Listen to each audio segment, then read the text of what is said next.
औज़ुबिल्लाहिमिनश्शैतानिर्रजीम बिस्मिल्लाहिर्रहमानिर्रहीम। शुरू अल्लाह के नाम से जो बड़ा मेहरबान निहायत रहम वाला। दोस्तों और भाइयों, आज हम जो है ना हज़रत सालेह अलैहिस्सलाम का किस्सा कर रहे हैं। हज़रत सालेह अलैहिस्सलाम अल्लाह के चौथे नबी थे। हज़रत हूद अलैहिस्सलाम के बाद अल्लाह पाक ने इनको नबी बनाकर भेजा दुनिया में। तो वहाँ के जितने भी सरदार थे और इसकी कौम के लोग थे, वो सब बुत परस्ती में मशगूल थे और जो है ना अल्लाह को नहीं मानते थे। तो इनके कुछ सरदारों ने जो है ना कहा कि अगर तू वाकई सच्चा नबी है तो हज़रत सालेह अलैहिस्सलाम से, इनका जो सरदार था उसका नाम था जिंद बिन उमरो। जिंद बिन उमरो ने कहा, हज़रत सालेह अलैहिस्सलाम से कहा कि इस पहाड़ के पुश्ते से कि ईदगाह के सामने है, इस पुश्ते को इनकी उर्फ में कासबा कहते हैं। एक ऊँटनी हमारे वास्ते निकाल के इसकी पेशानी स्याह हो और सारा बदन इसका सफ़ेद हो और बाल इसके बड़े हों और नरम हो और इसके 10 महीने का हमल भी हो और डील में इसका बहुत बड़ा हो कि हम सब इसको एक टेले के बराबर मालूम होवे और इस पत्थर से निकलने के बाद हमारे सामने बच्चा जने और वो बच्चा भी इसकी माने तो हम शक्ल हो और रंग डील में। हज़रत सालेह अलैहिस्सलाम ने फरमाया कि अगर मैं इसी तरह की ऊँटनी अल्लाह के हुक्म से इस पत्थर से निकाल लूँ तो तुम ईमान लाओगे और अल्लाह ताला के दीन और हुक्म के फरमाबरदार बनोगे। सब ने इकरार किया, अगर ये अमर ज़हूर आवेगा तो हम सब ईमान लाएंगे। हज़रत सालेह अलैहिस्सलाम ने इस बात पर अहद व पैमान किया और कबूल व इकरार उनसे मजबूत कर लिया। फिर उन लोगों को जो इन पर ईमान लाए थे अपने साथ लेकर इस पत्थर के नज़दीक तशरीफ़ ले गए और 2 रकात नमाज की अदायगी की और अल्लाह ताला के हुज़ूर दुआ में मशगूल हो गए और इन मुसलमानों को कहा कि तुम सब मेरे पीछे खड़े होकर आमीन कहो।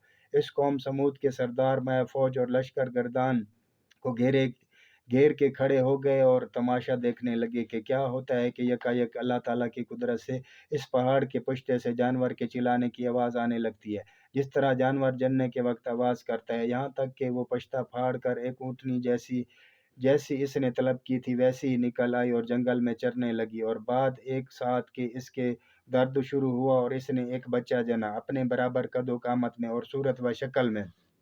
इस माजरे को देखकर लोग बैक आवाज़ होकर पुकार उठे और सब इस बात के कायल हुए कि हज़रत सालेह अलैहिस्सलाम का माबूद बड़ी कुदरत रखता है, इसी पर ईमान लाना चाहिए। और जिंदा बिन उमरू बमाए 6000 आदमियों के इन पर ईमान ले आए और इस्लाम ने मुशर्रफ हुआ और हज़रत सालेह अलैहिस्सलाम के कदमों पर गिर पड़ा और पिछली तफसीरों से नादम और शर्मिंदा हुआ और इसकी बख्शिश तलब की। लेकिन दूसरे सरदार अपने नफ्स की शामत से इसी इनकार पर कायम रहे।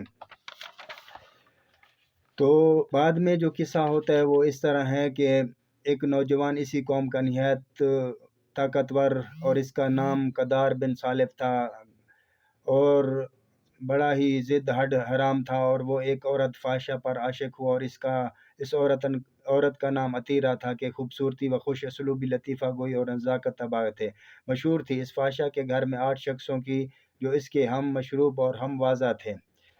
तो इस औरत ने फिर फरमाइश की कि अगर तुम मेरे साथ ताल्लुकात कायम करना चाहते हो तो इस ऊँटनी को मार दो, कत्ल कर दो। कि उस दौर में ऐसा था कि वो जो ऊँटनी थी कुएं का एक दिन पानी पीती थी और एक दिन बाकी जानवर पानी पीते थे।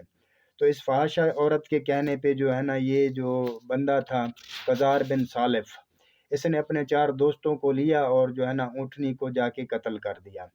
ऊँटनी को जब कत्ल कर दिया तो फिर उसके बाद जो है ना ऊँटनी का बच्चा जो है ना वो भागा उसी पहाड़ की तरफ जहाँ से उसकी माँ निकली थी। फिर अल्लाह की तरफ मुँह करके ज़ोर से चिल्लाया और फिर जो है ना पहाड़ का मुँह खुला और उसी ऊँटनी का बच्चा उसमें वापस घुस गया।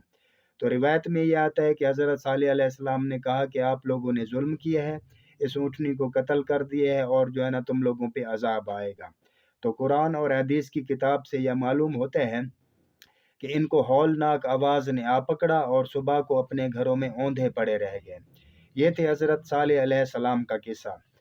तो वीडियो अगर अच्छी लगे तो लाइक करें, शेयर करें और फॉलो करें दोस्तों के साथ। दीन की बातें फैलाना सदका जारिया होता है।